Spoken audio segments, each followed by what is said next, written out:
Hello friends, मेरा नाम शिवम है। इस वीडियो में हम देखेंगे कि एल्गोरिदम और फ्लो चार्ट क्या होता है।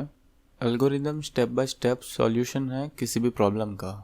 यानी कि अगर मुझे a+b करना है तो इसके अगर मैं स्टेप्स लिखूं तो स्टेप 1 होगा स्टार्ट, स्टेप 2 होगा रीड ए, स्टेप 3 होगा रीड बी, स्टेप 4 होगा perform a+b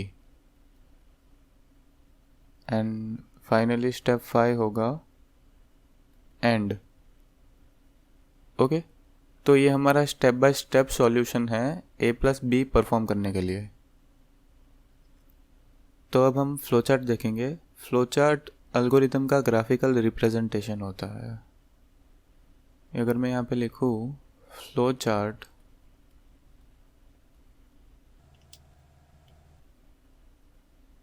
graphical representation of algorithm,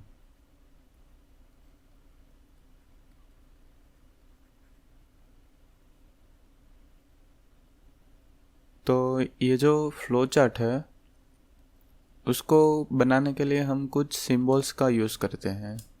तो आइए चलिए वो सिंबल देखते हैं। तो ये जो पहला सिंबल है वो यूज़ होता है फ्लो चार्ट की डायरेक्शन दिखाने के लिए। डायरेक्शन। ये जो दूसरा फ्लो चार्ट है वो टर्मिनल कहते हैं उसे हम, यानी कि स्टार्ट और एंड दोनों में से कोई भी एक चीज़ हम दिखा सकते हैं। अब ये जो रेक्टेंगल है वो यूज़ होता है प्रोसेस इंडिकेट करने के लिए। जैसे कि ये कुछ कैलकुलेट कर रहा है तब ये यूज़ होता है। अब ये जो है वो डिसीजन लेता है और इसे हम कंडीशन भी बोल सकते हैं, कंडीशन। और फिर जो ये है वो इनपुट और आउटपुट के लिए यूज़ होता है, IO। ओके, तो जैसे कि मैं बोलता हूँ कि read A, read B, okay, then ये जो है वो कनेक्टर है। यानी कि अगर ये पेज ख़त्म हो गया तो मैं अगले पेज से वापस इस सर्कल से ड्रॉ करना शुरू कर दूँगा। तो अब मैं एक एग्जांपल लूँगा जिसमें ये सारे सिंबल्स का यूज़ हो जाए। आगे का जो एल्गोरिदम था मैं उसको भी स्क्रीन पे ले आता हूँ। तो जैसे कि आप देख सकते हैं जो हमने एल्गोरिदम लिखा था वो अब स्क्रीन पर है। अब हम इसका फ्लो चार्ट बनाएंगे। तो जो स्टेप 1 है वो है स्टार्ट। तो स्टार्ट करने के लिए हम यूज़ करेंगे ये वाला सिंबल।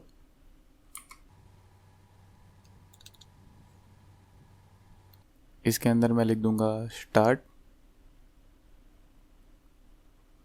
अब डायरेक्शन दिखाने के लिए मैं एरो को ड्रॉ करूंगा।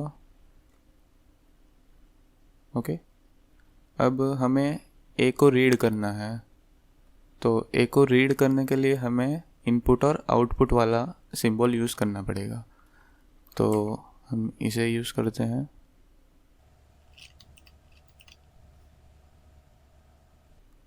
यहाँ पे मैं लिख देता हूँ रीड ए। अब मैं रीड बी करता हूँ क्योंकि हमें बी को भी तो रीड करना ही है।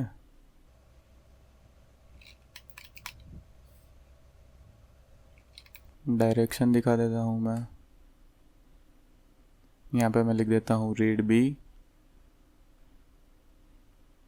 अब जैसे कि आप देख सकते हैं वही प्रॉब्लम आ गई है कि पेज ख़त्म हो रहा है। तो हम यहाँ पे यूज़ कर सकते हैं कनेक्टर का, जो है यहाँ पे।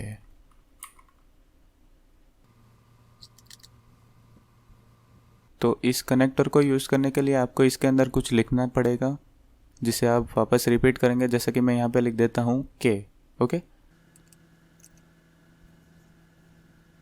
अब मैं नए पेज पर या कहीं और पर वापस वही कनेक्टर से शुरू करूँगा लिखने का, यानी कि ये पूरा एक साथ ही कनेक्टर है। ये कनेक्टर सिर्फ कन्वीनियंस को बढ़ाने के लिए है। अगर आप चाहें तो नीचे भी लिख सकते हैं, पर अगर स्पेस नहीं है तो आप नए पेज से शुरू कर सकते हैं। तो उसके बाद में हम वापस डायरेक्शन दिखाएंगे कि कोड इस तरफ जा रहा है। अब हमें एक प्रोसेस करनी है। कौन सी प्रोसेस करनी है? एडिशन की, a+b की। तो एडिशन के लिए हमें सिर्फ इस रेक्टेंगल को यूज़ करना है सिंबल के तौर पर। यहाँ पे मुझे लिखना पड़ेगा a+b, ओके। और फिर अभी हमारा वापस फ्लो जो जा रहा है वो इसी तरफ जा रहा है।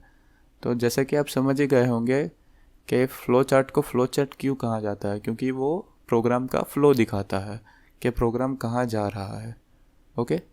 तो ये a+b तो मैंने कर दिया और उसको मैंने c में स्टोर कर दिया।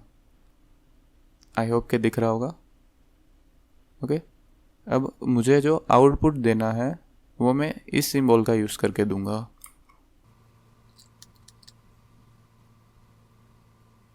Print c, okay. तो हमें आउटपुट मिल गया। अब मैं प्रोग्राम को एंड कर दूंगा। एंड करने के लिए हमें वापस वही पहला वाला टर्मिनल यूज़ करना पड़ेगा।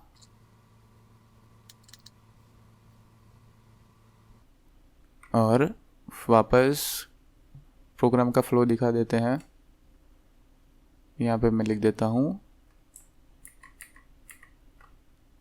And, okay. तो जैसा कि आप देख सकते हैं हमारा फ्लो चार्ट कंप्लीट हो चुका है और हमने इसमें लगभग सारे सिंबल का यूज़ कर लिया है। कंडीशन वाला रह गया है, वो हम आगे वाली वीडियो में देख लेंगे। तो आशा करता हूँ कि आपको समझ में आया होगा।